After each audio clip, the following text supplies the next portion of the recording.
మహువా మిత్ర, సమాజ్వాదీ పార్టీ అఖిలేష్ యాదవ్, ఇంకా ఎవరెవరో XYZ వీళ్ళందరూ కాక్రోచ్ జనతా పార్టీకి మద్దతు తెలుపుతారు. సరే దీని పునాదులు ఏడికని వచ్చినాయిరా అని చెప్పి చూస్తే Aam Aadmi Party social media volunteer Abhijit Dipke, ఈడేడుంటాడు మళ్ళా మనోడు అభిజిత్ అనేటోడు అమెరికాలో ఉంటాడు.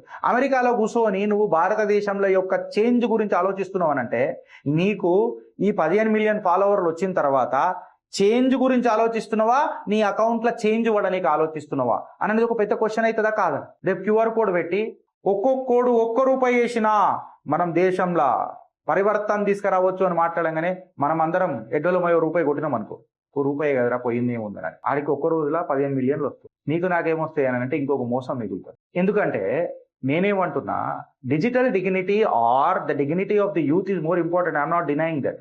బట్ బంగ్లాదేశ్ లెక్క మన యువత ఉన్నదా ఎప్పుడన్నా? శ్రీలంక లెక్క మన యువత ఎప్పుడన్నా ఉన్నదా? పాకిస్తాన్ లెక్క మన యువత ఎప్పుడన్నా ఉన్నదా?